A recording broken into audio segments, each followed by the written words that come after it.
It is early evening in Nairobi. It is currently a few minutes to 7 p.m. And today I want to take you down memory lane for you to understand the history and present of Ngara, Nairobi. You know, very few people know how Ngara came to exist.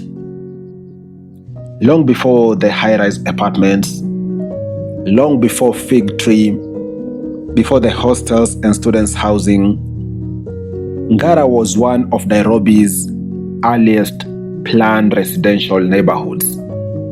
It is just 1.7 kilometers away from Nairobi city center, basically 2 minutes from Nairobi CBD. And guys, we now on Murang'a Road. We are going to link with Ngara Road, and believe it or not, we're just from Nairobi CBD now. We are already at Ngara. As you can see right ahead of me, barely under 2 minutes, we have reached Ngara, these Fig Tree stalls at Ngara. So you're going to take the left turn along Ngara Road, heading towards Kipande Road. So for you to understand, let me step back. You need first of all to understand Nairobi for you to understand Ngara.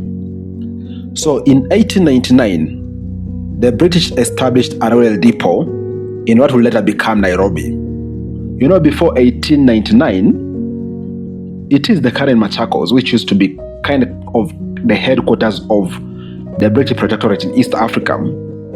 But now with the establishment of the railway depot in Nairobi, things began to change. And at that time, the Nairobi area was largely open land surrounding the railway construction camps.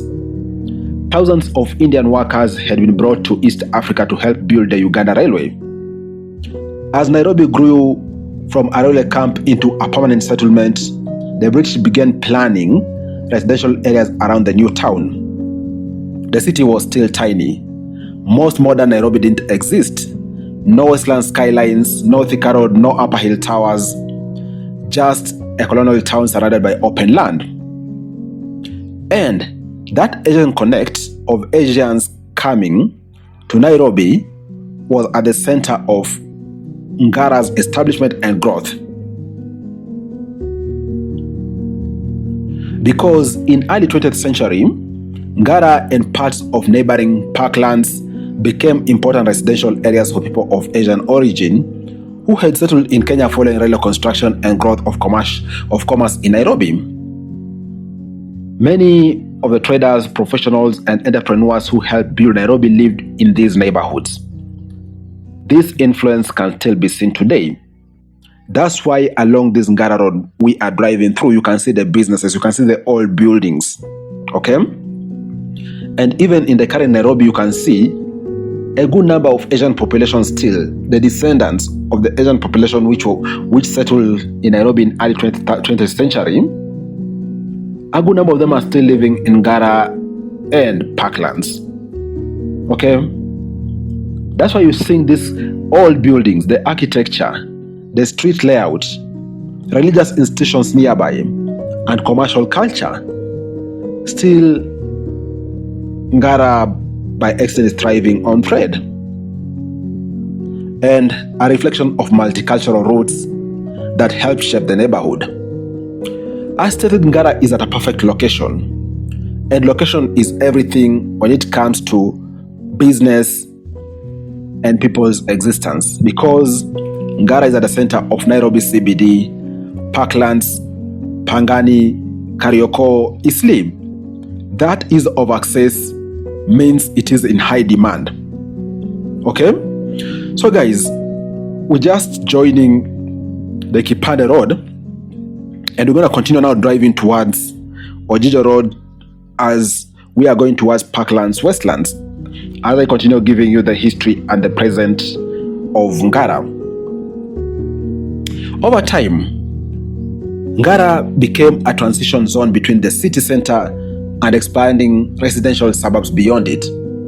That is why even at the present, it is the student capital of Nairobi. And if you ask many young Kenyans why they are associated with Ngara, one answer is going to come up again and again: students. And it is for a good reason. As universities expanded and Nairobi population exploded, Ngara became one of the preferred neighborhoods for students because of 3 reasons. First, affordability.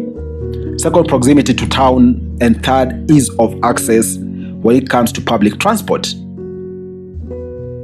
Okay? And the area gradually evolved from a relatively quiet residential estate into a vibrant, high-density neighborhood. And even up to now, Ngara is affordable, guys. Because we are talking about, of course, right now we're starting to enter Westlands, but I'm going to use this opportunity to finish the story about Ngara for you. So Ngara is affordable because in Ngara, you get, for example, a bed-sitter cost somewhere between 10K to 20K, 1 bedroom somewhere between 20K to 35K, and 2 bedroom ranges of about 35K going up.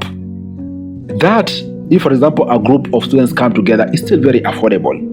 Okay? But of course, over the last 2 decades, Ngara really underwent transformations. Okay?